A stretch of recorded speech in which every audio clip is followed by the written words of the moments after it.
more definite language than what I have just done. It needs, of course, some pondering on. Always try and leaven what you study, what you browse over, brood upon. Always try and leaven it with the beauty of things like poetry and myths and legends, because that is Kundalini. That will help your Kundalini rise safely, successfully. Robert Browning was fascinated with the life of Paracelsus, who seemed to be able to produce extraordinary results of creativity, creating a whole new medicine almost on his own. Was fascinated by the extraordinary powers and how Paracelsus proclaimed always that it was not he, it was the God, the fire god within him that was doing it.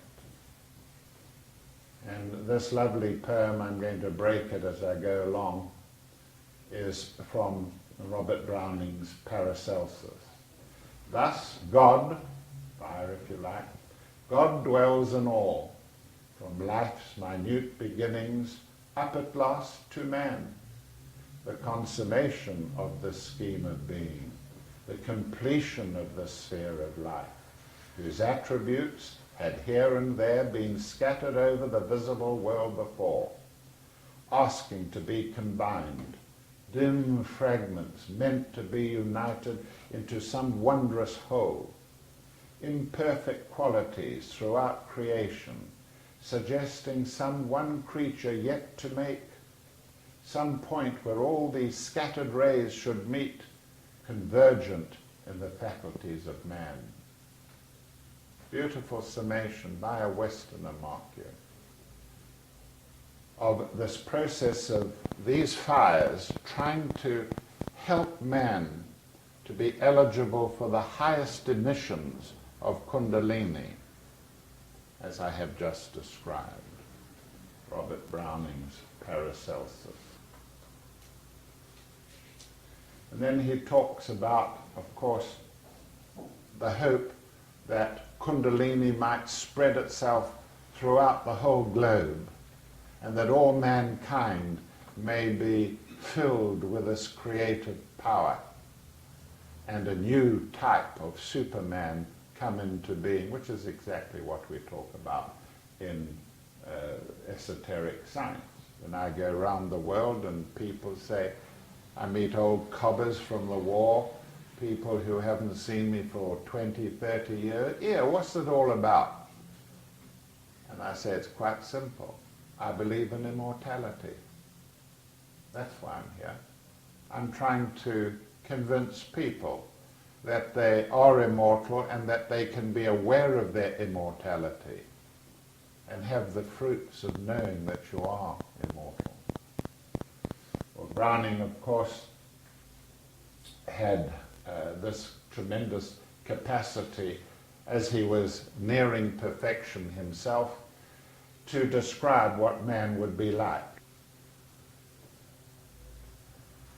So in man's self arises august anticipations, symbols, types of a dim splendor ever on before in that eternal circle of life.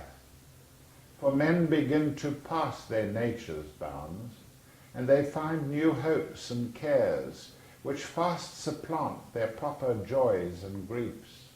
They outgrow all the narrow creeds of right and wrong, which fade before the unmeasured thirst for good, while peace rises within them ever more and more. Such men are even now upon the earth, serene amid the half-formed creatures round. That particular piece of Paracelsus has, of course, stirred many of us in our own ashramic groups. So what is the aim of it all?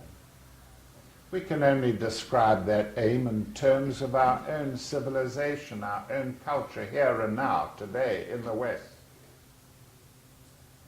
And the easiest way to describe it is that there are natural forces, as Browning said. Natural forces trying to draw all the bits and pieces of our nature together, to refashion it and draw them better together in an ultimate synthesis.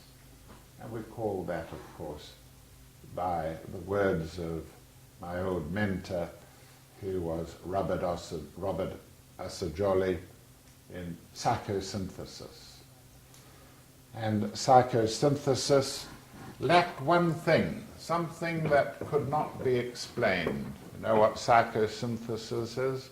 It's the taking of the elements of our personality and trying to build them around higher and higher points of consciousness. Here is a personality possibly like the first you began to manifest in this life or from previous lives. And the matter of psychosynthesis means that you must pitch your consciousness to a higher point and then break up the old personality, a dangerous thing, the psychiatrists would say. I say nonsense. And to drop out some of these parts of the personality, the habits, the attitudes of old, and to reassemble all around this higher point of consciousness. And still higher, so that eventually we have a personality that is regular, stable, creative, ready for divine from the higher self, there's a higher self, divine or higher self intervention. And we say here now that this process of releasing planetary Kundalini can assist. It is an immense target, of course, that we are reaching for.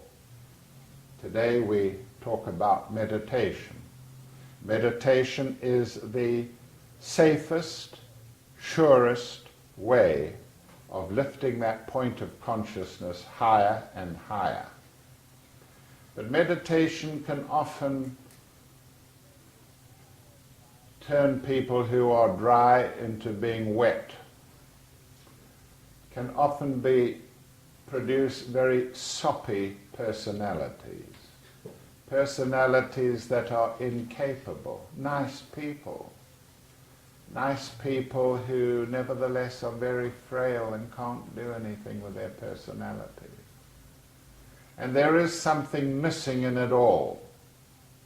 And it is my contention here that we rightly give a lot of attention to the subject of meditation, but we should also be consolidating the personality for psychosynthesis so that meditation can be more effective. And I believe that it's through this device. How do we do it? We do it through opening chakras in the head region. We do it through opening chakras in the head region, and I have treated the subject, as you well know, ad nauseum. The necessity to bring energy, more and more energy, into the upper part of the body, so that the ajna center between the eyebrows can be charged, the 1,000-petaled lotus on the crown of the head can be charged, and another chakra here, said to have wings to it, the altar major, can be charged, and the three together produce an interaction with each other that builds a capstone to the pyramid of man. Builds a capstone, and if you like, the symbol of the third eye in the capstone. The rest of the pyramid of man, of course, from the neck downwards, is not so much concern to us. The opening of the third eye is a natural phenomenon associated with Kundalini. And the whole process is assisted in various ways. One of the ways in which you can assist this is through the attitude. In astrology, we give a whole house to the subject of a person's attitudes. And we give that house, the house that we give to attitudes is the first house, the most important in astrology. The first house is also the home of the soul, the higher nature. And so we say that by changing attitudes, and Kundalini helps in this, by changing attitudes, we are able to produce phenomena in the capstone of man, the region of the third eye. And one of the ways, simple ways, is to inject joy into the life, to inject joy.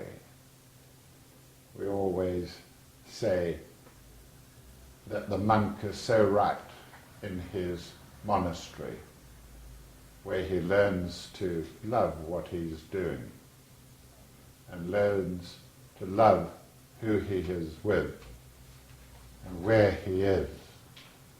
And this love produces joy. And as W.B. Yeats, the Irish mystic poet, says, joy is wisdom. Joy is wisdom.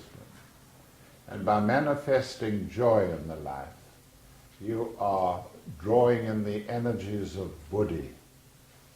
And the energies of Buddhi, of course, are focused on the heart chakra.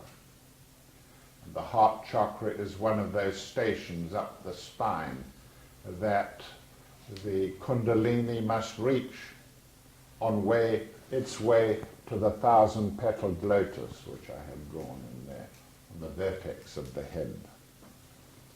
So we say that changes of attitude, you don't have to buy anything for that.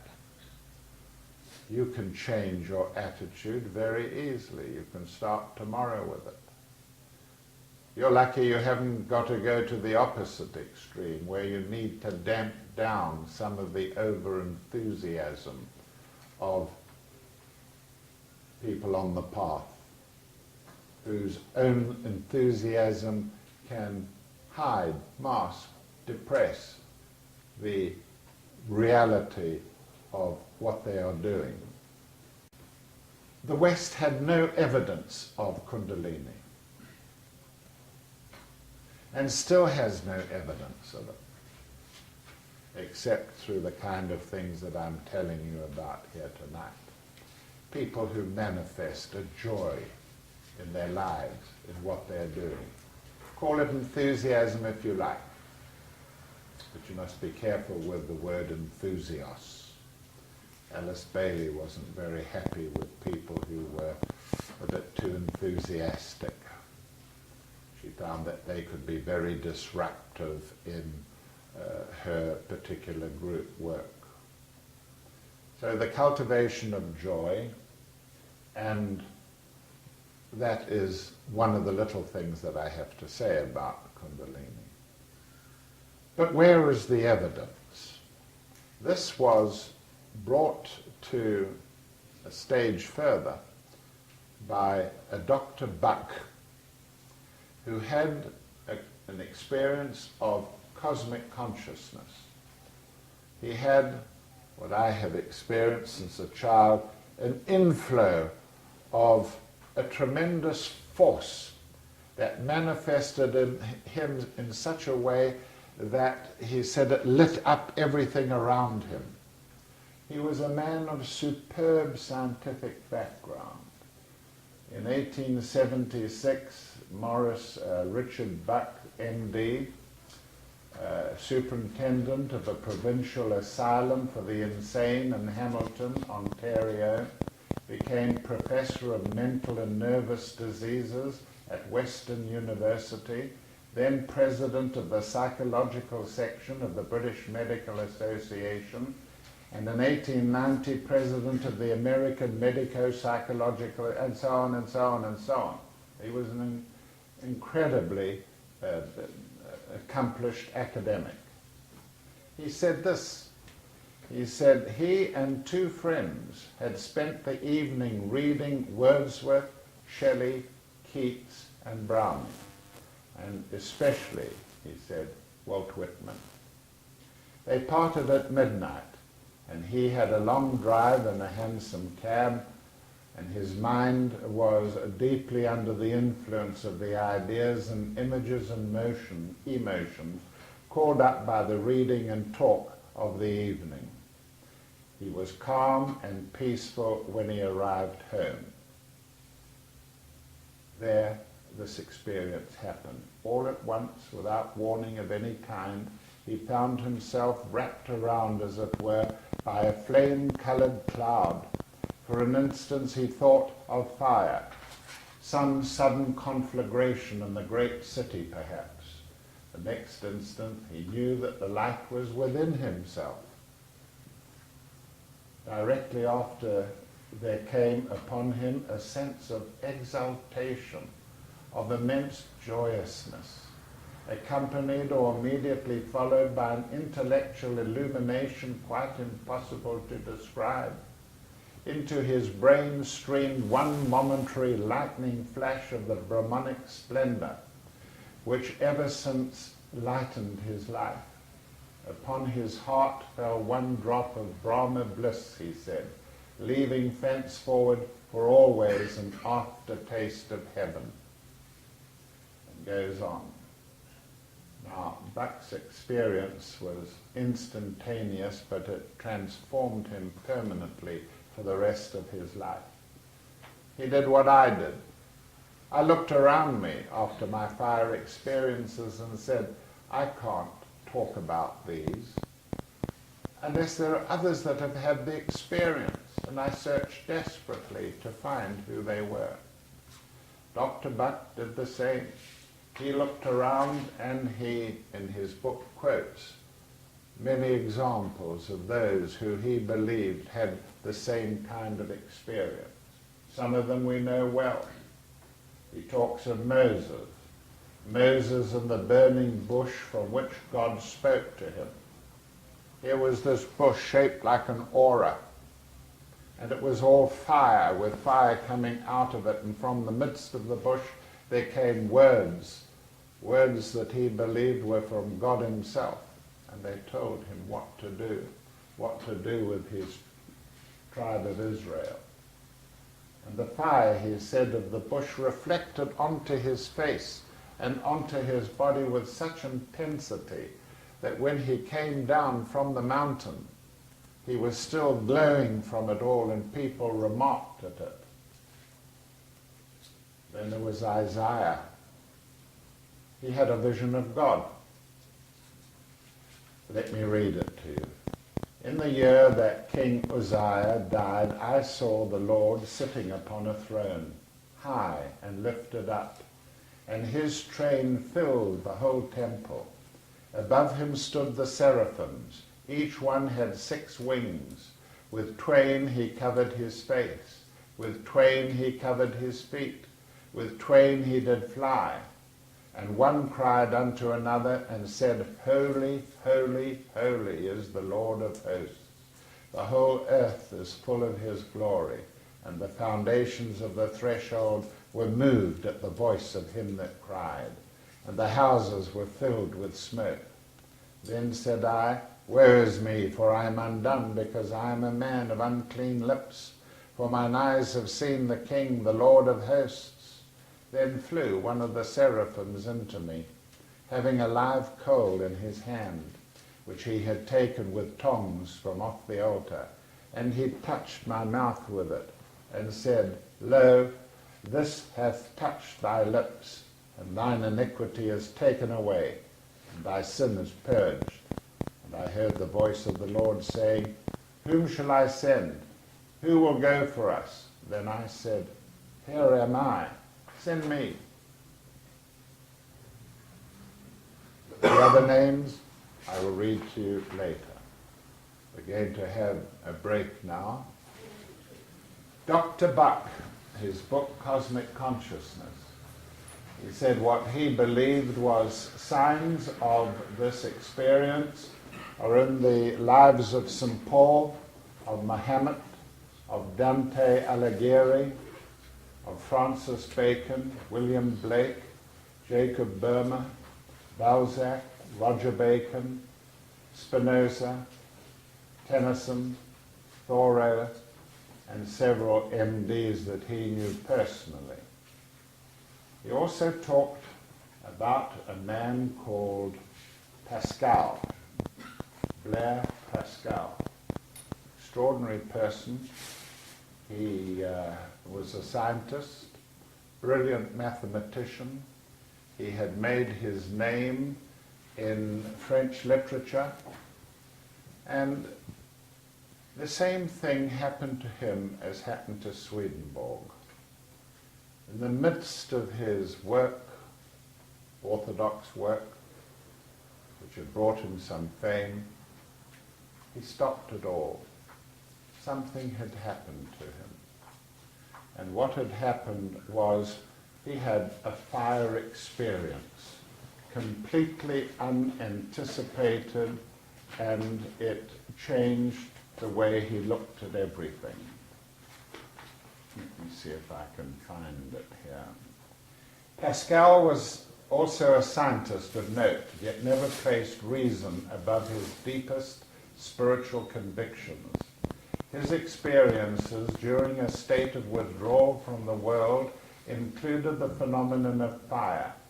In growth towards rapid spiritual illumination, very, very rarely a savant who usually identifies himself with a Christ force experiences traumatizing and elevated incursions of spiritual fire, which acts as an alchemizing agent on the alchemist himself. A surprised Pascal experienced fire only a few times. It served to impress him that the way of the soul was the only way.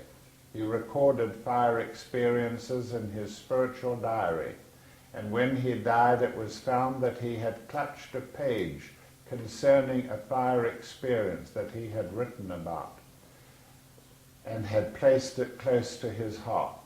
It was found on him when they discovered he was dead.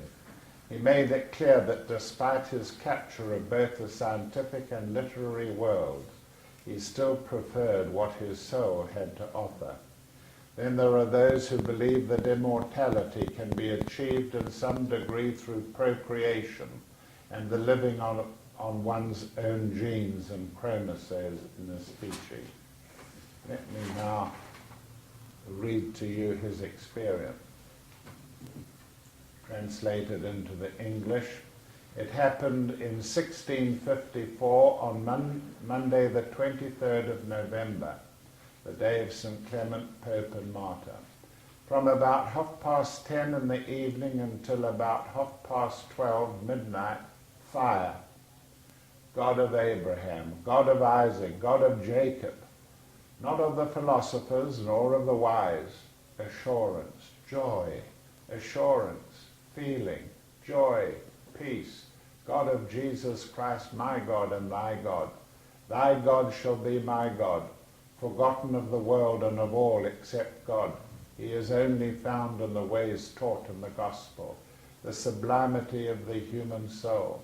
Just Father, the world has not known thee, but I have known thee now. Joy, joy, joy, tears of joy. I do not separate myself from thee. They left me behind, me a fountain of living water.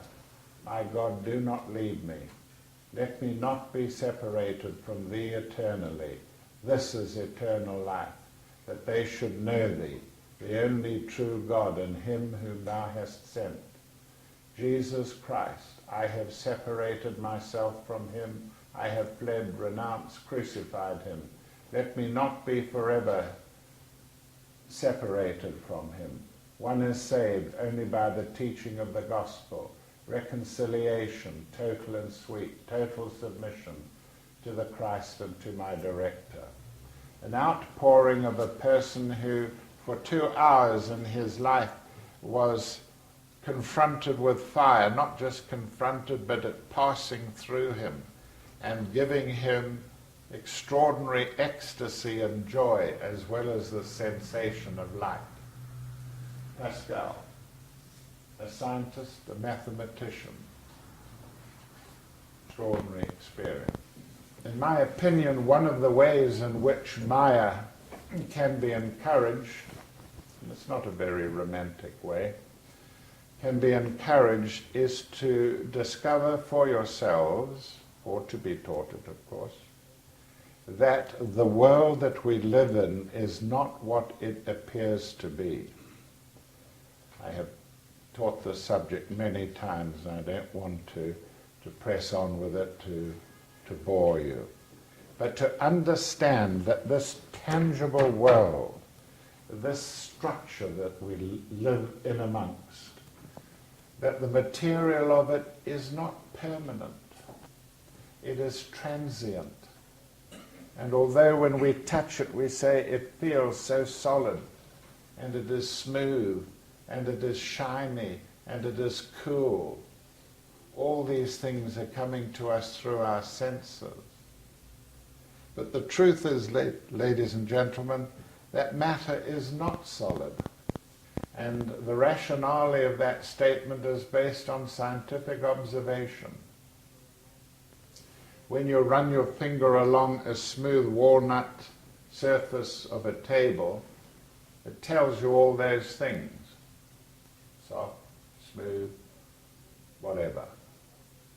But the truth is, when you start to look into the nature of the wood and the molecules that make up the nature of that wood, the molecules are bouncing around against each other.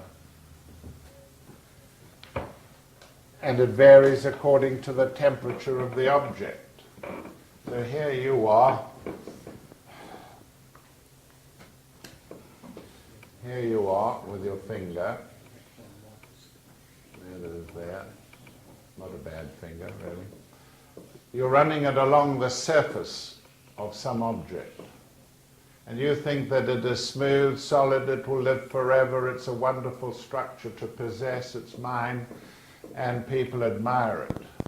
But when you come to look into it, of course, we know that the molecules of wood are darting around, bouncing against each other.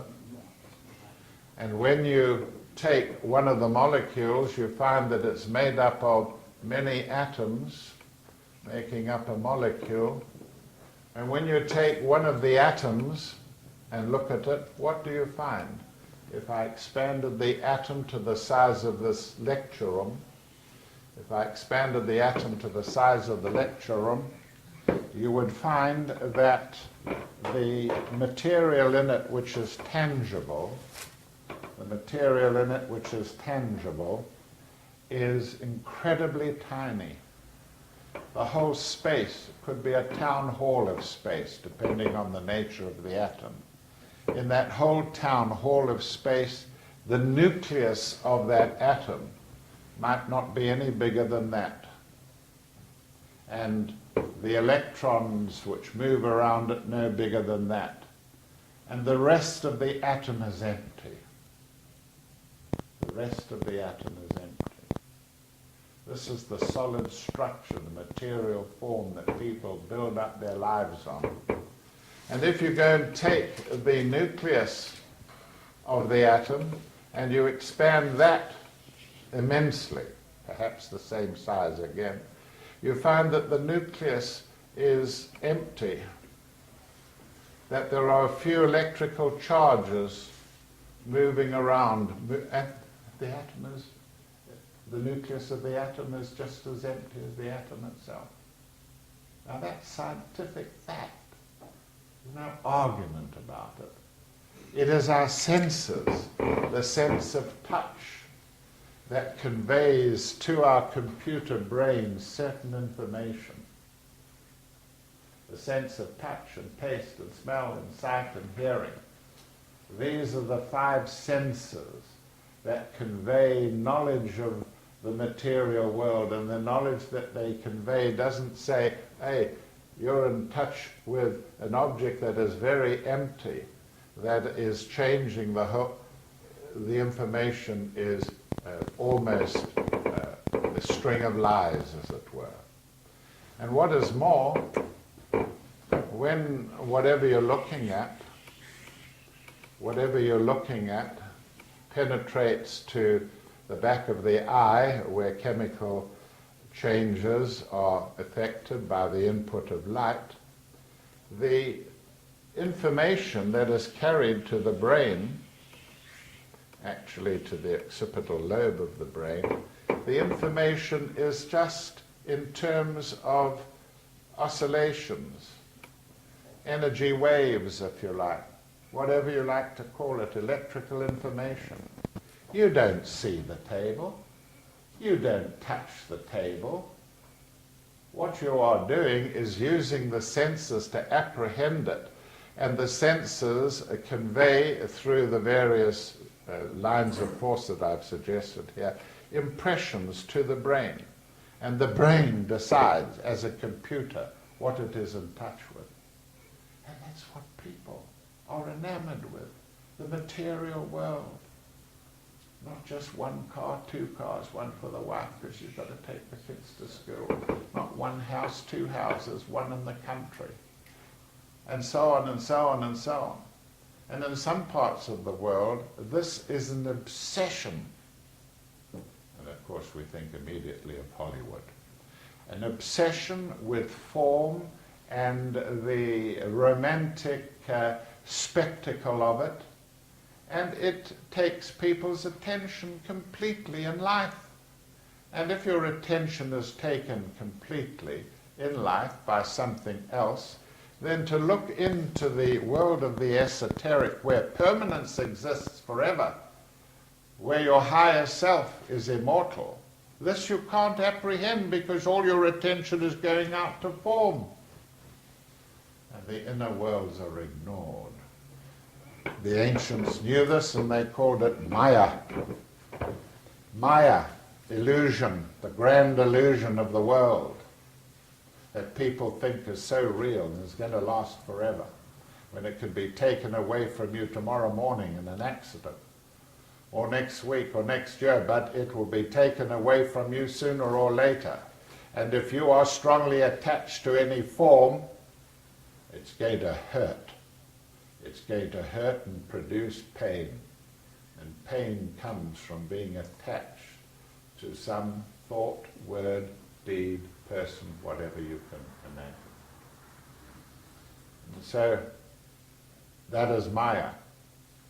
The Hindus described her as a whore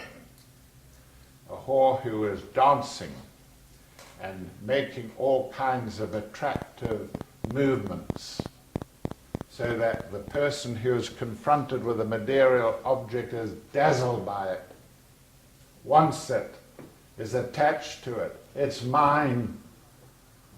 I not only own it, it's part of me. A bridge in my teeth.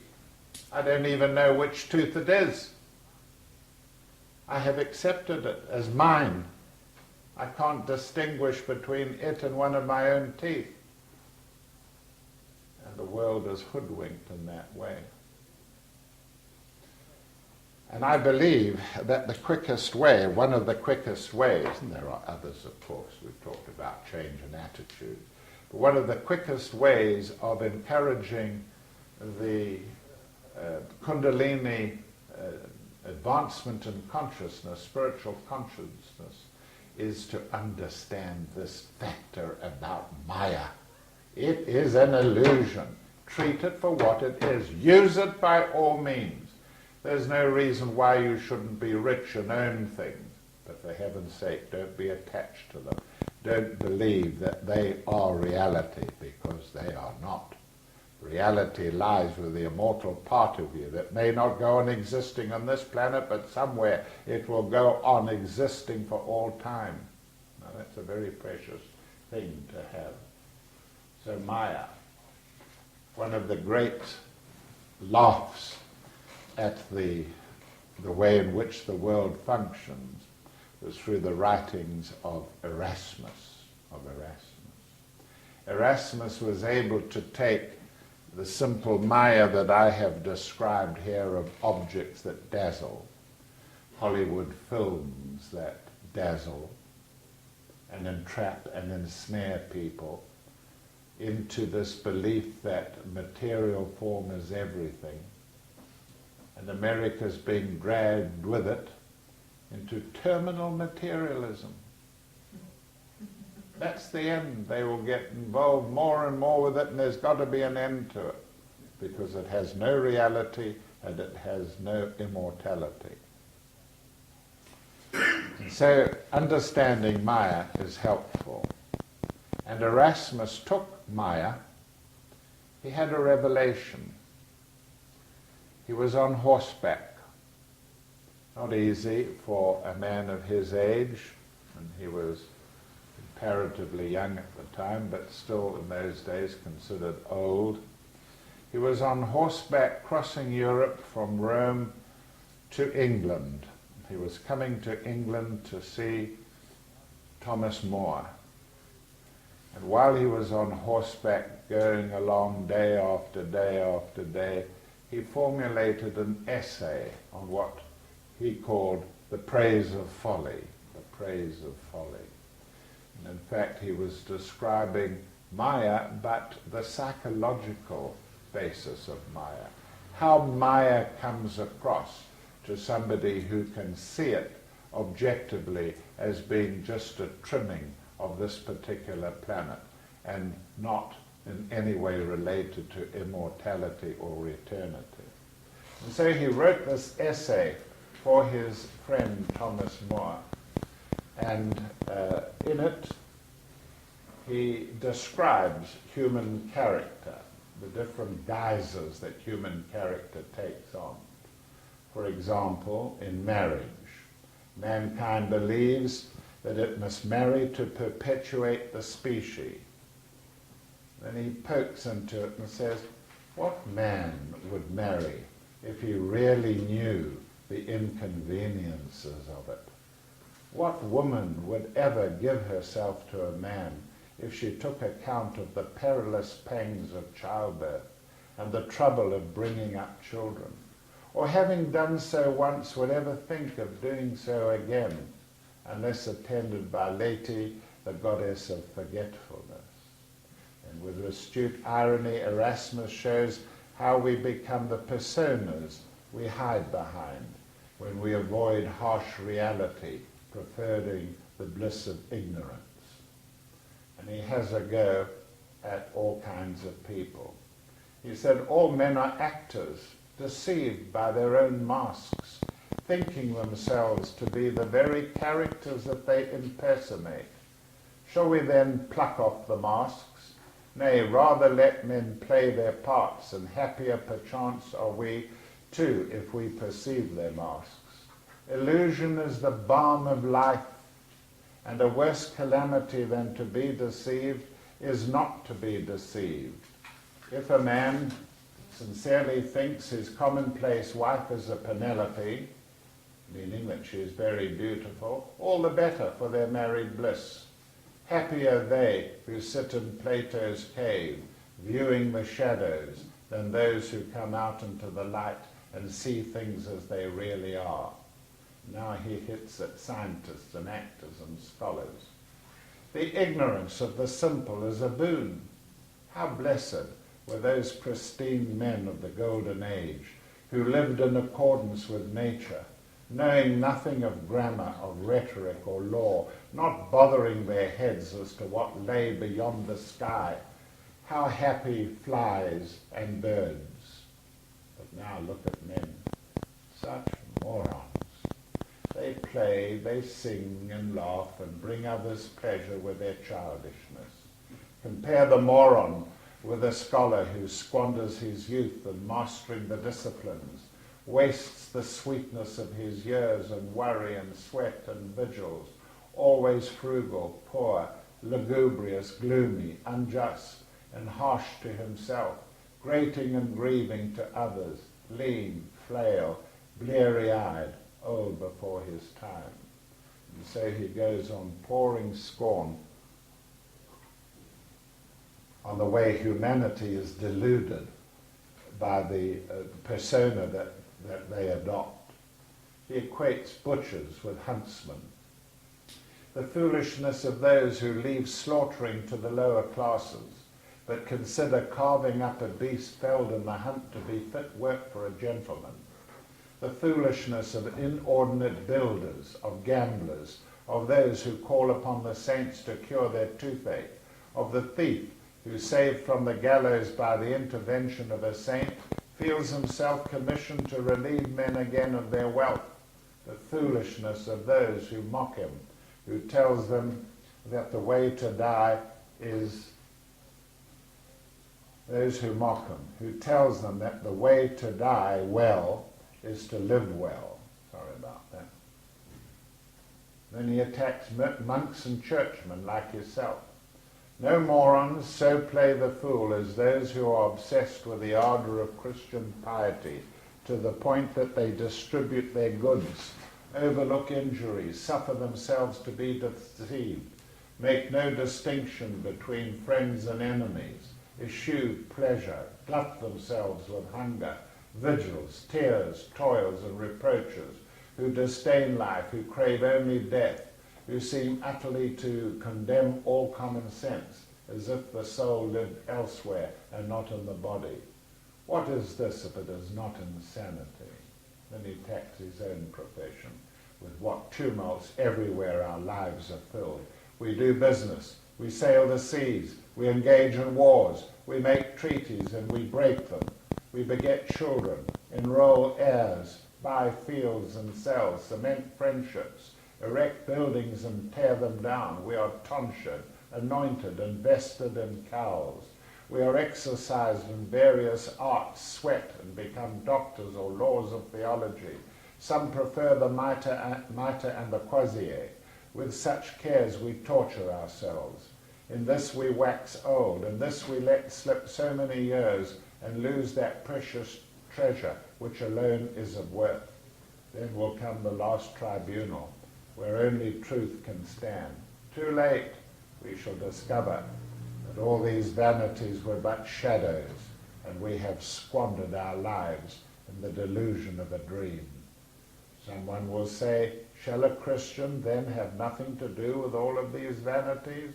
No, not that, but we shall participate only with detachment. We will participate only with detachment, being ready to forsake all for the sake of the one needful thing, as Paul said, having a wife as if not having, weeping as if not weeping, rejoicing as if not rejoicing, selling as possessing nothing, using the world as if not using. For the passion of this world passes away.